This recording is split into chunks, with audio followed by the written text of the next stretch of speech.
오늘 본문은 시점상으로 볼 때 이 두 개의 시점이 공존합니다. 19장은 다윗이 예루살렘으로 황궁하기 위하여 요단을 건넌 시점에 이 발생한 일이라고 볼 수 있고, 우리가 읽지는 않았지만 20장 이 초반부는 황궁이 이루어진 후에 이 발생한 일이다라고 볼 수가 있습니다. 시점상으로는 구분되지만 일들이 연결되어 일어났기에 오늘 우리가 이 시간을 통해 우리가 함께 살펴보려고 합니다. 이 다윗은 자신을 지지하는 사람들과 요단을 건너게 됩니다. 그런데 요단을 건넌 후에 한바탕 소동이 일어납니다. 그 소동은 이스라엘 사람들이 유다 사람들을 향해 투기하는 것입니다. 이스라엘 사람들은 유다 지파를 제외한 나머지 지파를 말을 합니다. 투기하는 내용은 다윗 왕을 이스라엘로 왕으로 받드는 일에 모든 이스라엘이 다 참여해야 하는데 왜 너희 유다 지파가 단독으로 이 일을 행했느냐라는 것입니다. 이 다윗이 예루살렘으로 황궁하는 일에 이스라엘 여러 지파들이 이런 일에 아주 멋지게 참여하고 싶었던 겁니다. 왜냐하면 다윗과 함께 새로운 시대가 이제 시작되는 하나의 상징이기 때문입니다. 그래서 그런 일에 멋들어지게 참여하고 싶은 것이고, 그리고 그 일에 참여해서 어떤 이익도 또한 챙길 수 있기 때문입니다. 그런데 정말 이 폼나는 일을 유다 지파가 단독으로 해버린 것입니다. 그러자 이스라엘의 여덟 지파가 화가 나서 지금 유다 지파와 함께 이 언쟁을 벌이게 되는 것입니다. 화를 내는 이스라엘 지파를 향하여 유다 지파는 우리가 이 일로 무슨 이익이 있는 줄 알고 그런 줄 아느냐라면서 또 핀잔을 줍니다. 42절을 보면 모든 유다 사람이 이스라엘 사람에게 대답하되 왕은 우리의 종친인 까닭이라 너희가 어찌 일에 대하여 분내느냐 우리가 왕의 것을 조금이라도 얻어먹었느냐 왕께서 우리에게 선물을 주신 것이 있느냐 이렇게 말을 합니다. 그런데 이 유다 지파의 말이 얼마나 거칠었는가를 우리가 알 수 있는데 그 모습을 알 수 있는 단어가 바로 대답하되라는 이 단어입니다.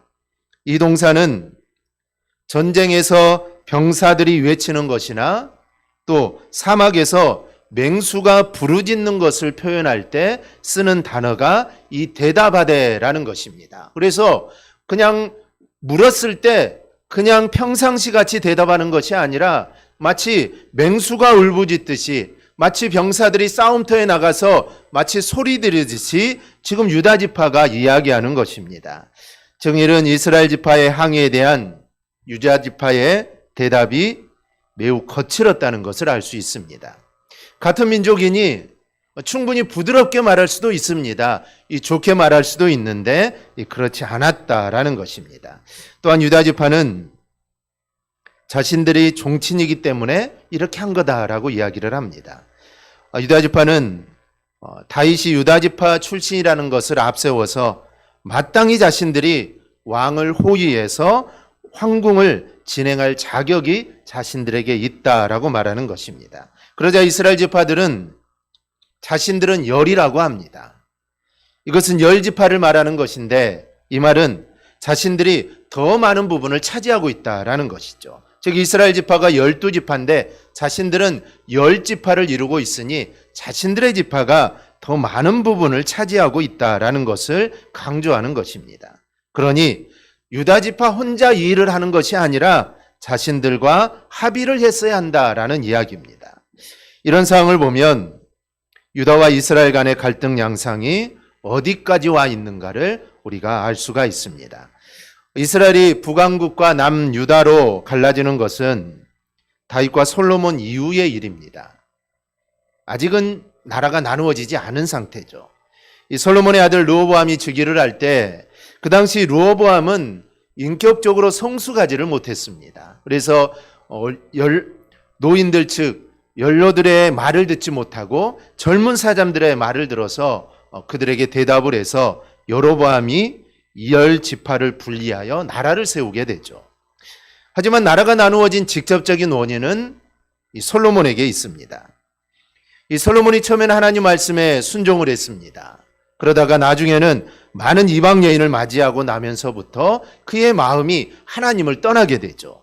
그때 하나님은 두 번이나 나타나셔서 솔로몬에게 말씀을 합니다. 즉 솔로몬의 그 죄악들, 지금 솔로몬의 잘못된 모습들을 하나님은 두 번이나 지적을 하시죠. 그런데 솔로몬은 그 말을 듣지를 않았습니다. 그때 하나님이 이렇게 말씀을 합니다. 열왕기상 11장을 보면 일에 대해 명령하사 다른 신을 따르지 말라 하셨으나 그가 여호와의 명령을 지키지 않았으므로 여호와께서 솔로몬에게 말씀하시되 내가 이러한 일이 있었고 또 내가 내 언약과 내가 내게 명령한 법도를 지키지 아니하였으니 내가 반드시 이 나라를 내게서 빼앗아 내 신하에게 주리라. 이 나라를 빼앗아서 나누겠다라는 것이죠. 그런데 하나님은 다윗을 생각하셔서 솔로몬 때는 하지 않겠다는 것입니다. 그리고 솔로몬의 아들 때 나라를 나누겠다고 하십니다. 그리고 그 일이 실제로 일어납니다. 그런데 오늘 본문을 보면 그런 불씨가 이미 다윗 때부터 나타났다는 것을 볼 수가 있습니다. 이 나라가 나누어지는 거 그냥 어느 한순간에 나누어지는 게 아니죠. 이미 유다 지파와 이미 열 지파 사이에는 이미 다윗 때부터 이런 갈등들이 있었다라는 것이죠. 그래서 그 갈등 속에서 불을 지펴버리니 나라가 나누어지게 된 것입니다. 우리는 이런 갈등에 살아야 할 것이 있습니다. 우선은 이 갈등의 원인 제공자가 다윗이라는 점입니다. 이 9절에서 10절을 보면 이스라엘 지파들이 모여서 다윗의 황궁을 논의하는 그런 과정이 기록되어 있습니다. 9절에서 한번 보시기 바랍니다. 이스라엘 모든 지파 백성들이 변론하여 이르되 왕이 우리를 원수의 손에서 구원하여 내셨고 또 우리를 블레셋 사람들의 손에서 구원하셨으나 이제 압살롬을 피하여 그 땅에서 나가셨고 우리가 기름을 부어 우리를 다스리게 한 압살롬은 싸움에서 죽었거늘 이제 너희가 어찌하여 왕을 도로 모셔올 일에 잠잠하고 있느냐 아니라. 이 말씀을 보면 다윗의 황궁 문제는 유다 지파보다는 이스라엘 지파들이 먼저 논의를 했습니다. 이런 과정을 보면서 다윗이 생각을 하죠. 가만히 있으면 이스라엘 사람들이 자신을 예루살렘으로 황궁할 것 같은 생각이 듭니다. 그런데 다윗은 이게 싫었습니다. 왜냐하면 다윗은 이왕이면 자신의 지파 사람들이 자신을 황궁시켜 주기를 원했던 것입니다. 그러면 자신의 지파들이 자신을 인정한 것이니 이게 저 의미가 있는 것이죠. 그래서 다윗은 몰래 예루살렘에 있는 사독과 아비아달 제사장에게 이 소식을 전합니다. 그리고 그들을 통해 유다 장로들에게 이스라엘 장로들이 나서서 황궁을 추진하고 있는데 유다 장로들은 어찌하여 이 일에 아무것도 하지 않고 있느냐라면서 그들을 책망을 하게 됩니다. 다윗의 이 메시지를 들은 유다 장로들은 가슴이 철렁 내려앉게 됩니다. 왜냐하면 왕권 국가에서 왕이 섭섭함을 갖는 것은 이건 작은 일이 아닙니다. 즉 모든 권력이 왕에게 있는데, 즉 다윗에게 있는데 다윗의 마음이 섭섭했다고 하니 이 유다 장로들이 마음이 얼마나 철렁했겠습니까? 다윗도 이왕이면 자신의 종족이 자신을 위해 헌신하는 것을 아마 보고 싶었을 것입니다. 그런데 사실 이 사람들은 다윗이 압살롬에 의해 쫓겨날 때 가만히 있는 자들이거나 동조했던 자들입니다. 예루살렘에 머물러 있던 자들 자체가 그것을 의미합니다. 만약 다윗의 편에 서 있었다면 다윗과 함께 도망을 쳐 나오거나 아니면 압살롬을 피해 예루살렘에서 나왔을 겁니다. 그러나 이들은 압살롬이 점령한 예루살렘에 그대로 남아 있습니다. 그러니 이러한 모습이 그들은 이미 압살롬에게 동조한다는 것이죠. 이 다윗은 그런 자들에게 기회를 주는 것입니다. 너희가 압살롬의 동조에서 예루살렘에 남아있지만 내가 너희에게 한 번 더 기회를 주겠다는 것입니다. 그래서 기회를 주어서 그들의 가월을 벗어나 이제 우리가 새로운 관계를 맺자라는 그런 의미를 담고 있는 것입니다. 이런 생각을 하지 못했던 유다의 장로들은 가슴이 철렁 내려앉았던 것이고, 그러면서도 기회를 주니 이게 아주 반가운 소식입니다. 더구나 다윗은 치밀한 사람입니다. 유다 장로들이 나서도록 독려할 사람이 필요하죠. 그래서 다윗은 아마사에게 메시지를 전합니다. 아마사에게 권력임을 강조하면서 이제 내가 너를 요압의 뒤를 이어 군대 장관을 삼겠다고 합니다. 실제로 아마사는 다윗의 조카입니다. 요압도 조카죠. 지금의 군대 장관 요압도 조카이고 이 아마사도 조카입니다. 그러니 요압과 아마사는 사촌지간이 되죠. 그런데 아마사는 압살롬이 반란을 일으킬 때 압살롬 편에 참가하여 군대 장관이 된 사람입니다. 그러니 용서할 수가 없죠. 마땅히 죽어야 할 사람이지만 다윗은 이 사람에게 관용을 베풉니다. 그러면서 유다 장로들을 네가 독려해서 그들을 통해서 나를 황궁하도록 좀 하라는 것입니다. 그러면 내가 황궁해서 이 나라의 군대 장관으로 너를 삼아주겠다라는 것입니다. 그런데 이 생각이 적중하게 되죠. 나머지 이스라엘 지파들이 잠시 머뭇거리는 동안 다윗은 유다 지파의 호의를 받아 요단을 건너게 됩니다. 이로써 유다 지파는 다윗의 재추대 이후에 어느 정도 우선권을 갖게 됩니다. 그런데 이렇게 일어난 일들을 우리가 전체적으로 종합해 보면 놀랍게도 다윗이 그 일의 핵심에 있다라는 것입니다. 왕이어서 중심에 있다라는 것이 아니라 이스라엘 지파보다 앞서 유다 지파로 하여금 공을 세우도록 그런 기회를 주었던 사람이 이 다윗이다라는 것이죠. 이로 말미암아 이스라엘 지파는 폼나는 일에 배제가 됩니다. 아마 자신들도 이스라엘 지파들도 계획을 하고 있었을 것입니다. 그런데 배제함으로써 지금 억울함을 토로하는 것입니다. 그래서 전체 맥락을 볼 때 우리가 이스라엘 장로들이 지금 유다 지파에게 항의하는 것은 어찌 보면 어불성설입니다. 왜냐하면 저들은 다윗의 제추대로 공을 세우고 싶은 마음은 있었지만 실제로 그런 일을 하고 싶은 마음은 없었기 때문입니다. 정말 다윗을 자신들의 왕으로 생각했다면 압살롬이 난이 일어났을 때 이들은 다윗 편에 섰어야 했습니다. 그런데 그들은 다윗 편의 선자들이 아니라 압살롬 편에 섰습니다. 그것도 압살롬을 왕으로 인정했던 사람입니다. 다윗이 왕이 있음에도 불구하고 압살롬을 왕으로 추대했던 사람들이 이스라엘 사람들이죠. 난처한 다윗에게 도움의 손길을 뻗은 사람은 다윗의 최측근들과 오히려 이방 사람들입니다. 우리가 지난 시간에도 살펴보았지만 소바와 마길과 이 바르실레 이들은 다 이방 사람들입니다. 이들이 물품과 양식을 가지고 와서 다윗이 정비를 다시 한번 할 수 있었고 그리고 그걸 바탕으로 힘을 얻어 압살롬을 물리칠 수 있었던 것입니다. 그런데 원래 이 일은 이스라엘 사람들이 해야 하는 일입니다. 그런데 이 일을 이방 사람들이 하게 되죠. 그래서 이스라엘 사람들은 지금 눈치를 보는 것입니다. 그러다가 다윗이 압살롬을 제압하자 이제는 우리가 다윗 편에 서는 길이 살 길이라고 여겼던 것이죠. 그러니 이들은 자신들이 다윗 왕이 요단을 건너는 일에 배제됐다는 것은 억울하다고 하는 것은 이거는 호들갑일 뿐입니다. 이게 그대로 증명되는 것이 20장 1절에서 4절에 나타납니다. 또 다른 반역자가 나오죠. 압살롬이 죽었는데 또 다른 반역자 세바가 등장을 합니다. 이때 이스라엘 사람들은 다시 이 반역자의 소리에 귀를 기울입니다. 다윗에게 충성이 있었던 건 아니죠. 이처럼 이스라엘 나머지 지파들은 다윗에게 깊은 충정을 보이지 못합니다. 그럼에도 불구하고 빌미를 제공한 것은 바로 이 다윗이라는 점입니다. 다윗은 유다와 이스라엘 백성들이 연합하도록 했어야 합니다. 다른 나라도 아니고 같은 나라의 12지파이기 때문에 당연히 왕으로서 그들이 연합하도록 해야 되는데 유다는 유다 쪽으로 은밀히 지령을 내림으로써 이 둘 사이가 더 사이가 벌어지도록 했던 것입니다.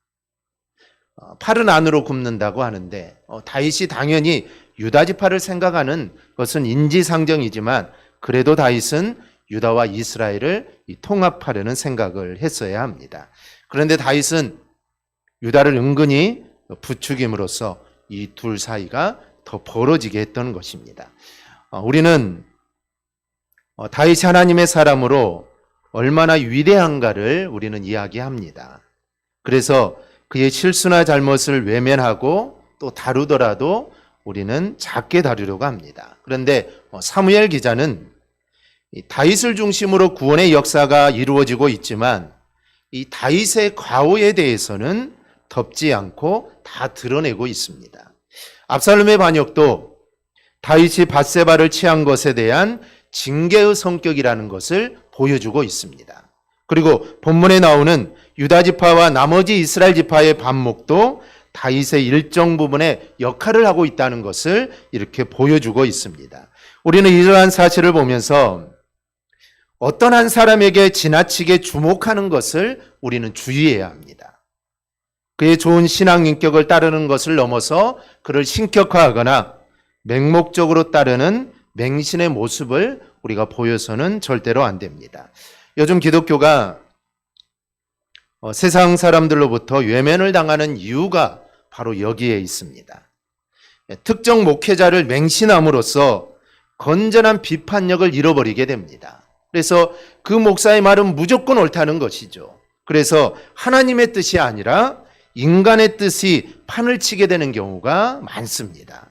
그래서 그런 모습을 본 세상 사람들은 기독교를 보고 실망하는 것입니다.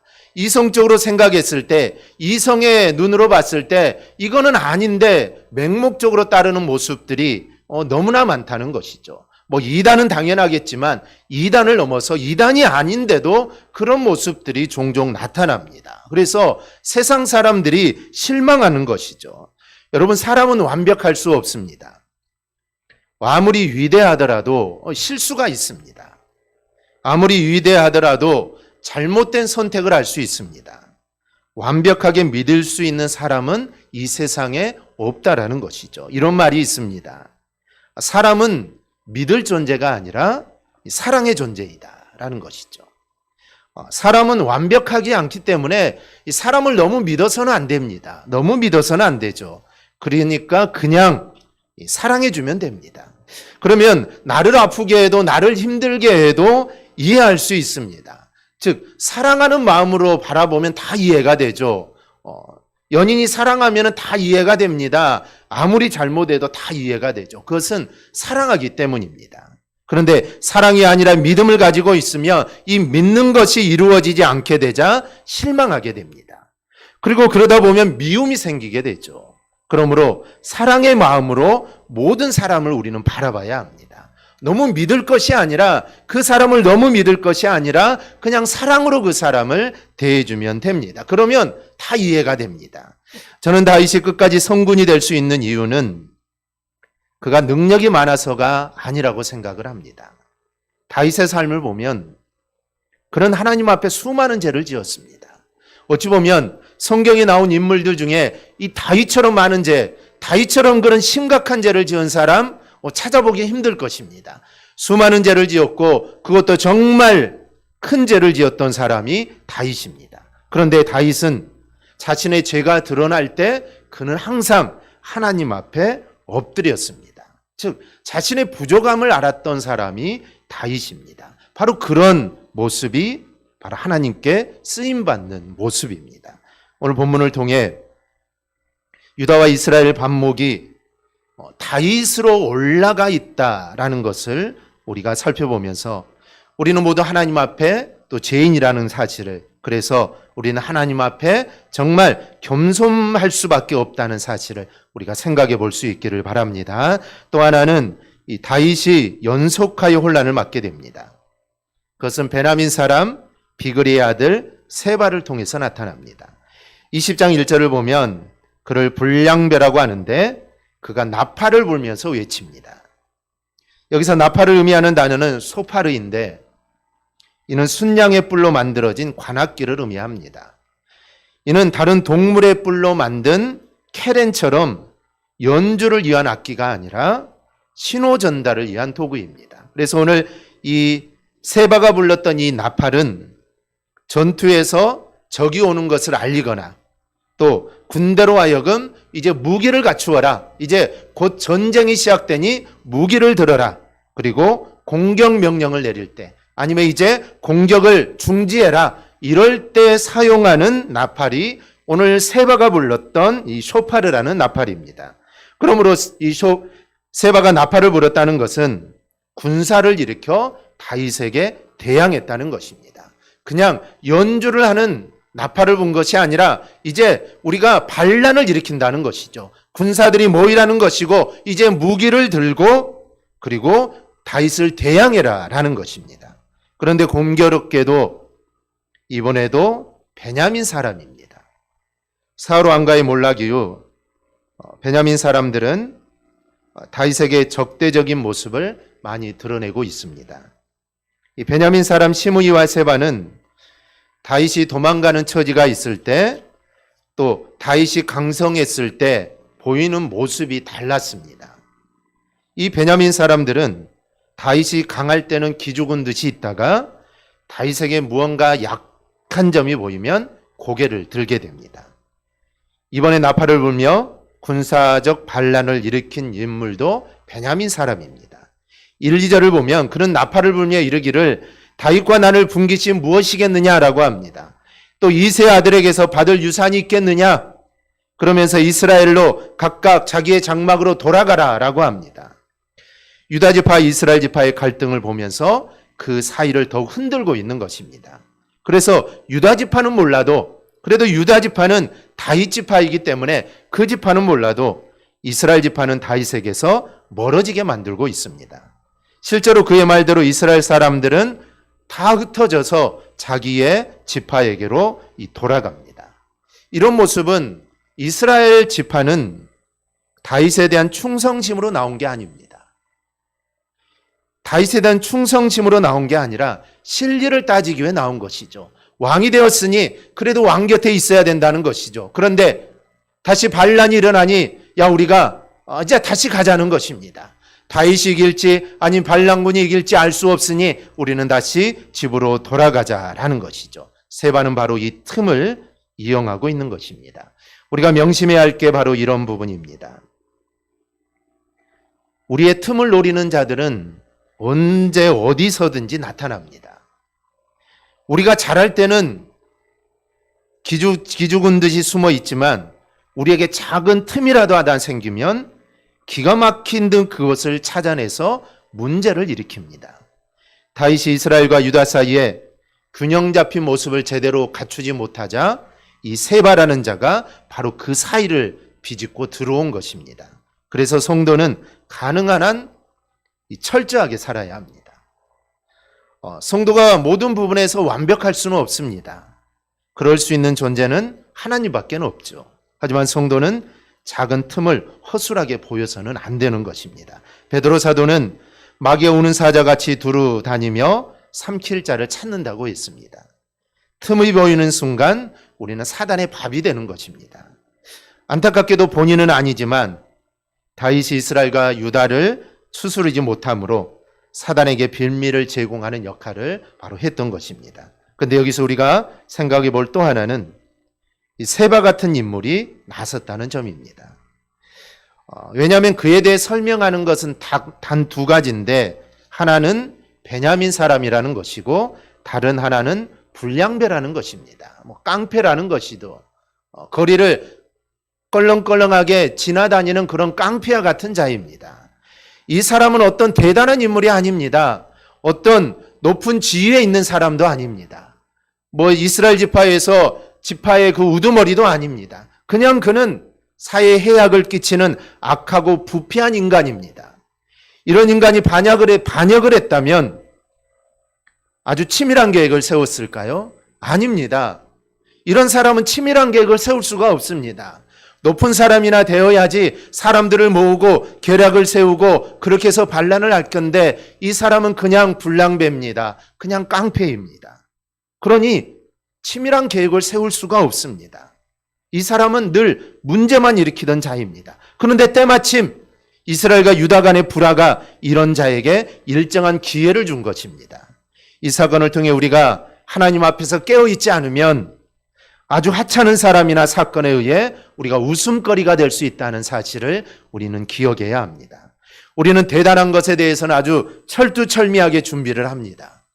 하지만 하찮은 것에 대해서는 별반 관심을 갖지 않은 경우가 종종 있습니다. 그런데 문제는 자꾸 하찮은 것에서 나타난다는 것을 우리는 기억해야 합니다. 어떤 큰 사건들은 큰 일에서 일어나지 않습니다. 어찌 보면 작은 사건, 정말 쉽게 놓칠 수 있는 거, 아무도 생각하지 못했던 거, 거기에 시작이 되어서 그게 큰 사건으로 바로 벌어지게 되는 것입니다. 우리는 완벽할 수는 없지만 이런 작은 것에 의해서 내가 무너지지 않도록 가능한 한 철저히 우리 자신을 하나님의 은혜 위에 우리는 세워져 놓아야 합니다. 우리가 틈을 주지 않으면 사단도 어찌하지 못합니다. 그 불량자가 때마침 거기에 있었다는 것은 우리도 방심하는 순간 그런 불량한 자에 의해 곤란해질 수 있다라는 것이죠. 그러니 우리는 늘 깨어 있어야 합니다. 늘 깨어 있어야 사단이 우리를 파고 들어올 수 없는 것입니다. 오늘 본문은 우리가 하나님 앞에서 겸손과 감사와 깨어 있음을 강조합니다. 우리는 늘 겸손해야 합니다. 다윗이 이 자리에 올라온 것은 하나님의 은혜였습니다. 하나님의 은혜가 없었다면 다윗은 다시 회복할 수 없었을 겁니다. 마찬가지로 내가 지금 이 자리에 있는 것도 하나님의 은혜입니다. 그러니 우리는 늘 겸손해야 합니다. 이 겸손이 하나님의 은혜를 유지하는 비결입니다. 그리고 우리는 늘 감사해야 합니다. 목동이었던 다윗이 한 나라의 임금이 되었습니다. 얼마나 이게 감사한 일입니까? 나도 죽을 죄인이었는데 하나님의 자녀가 되었습니다. 그러니 감사의 삶이 끊이지 않아야 합니다. 그리고 깨어 있어야 합니다. 깨어 있어야 사단에게 지지 않습니다. 우리 모두도 늘 깨어 있어 사단의 유혹을 이기며 우리가 살아갈 수 있기를 바랍니다. 이러한 삶을 살아갈 때 우리 모두 흔들리지 않는 믿음의 사람이 될 것입니다. 이러한 은혜가 우리 모두에게 있기를 주님의 이름으로 축원합니다. 아멘. 기도하겠습니다.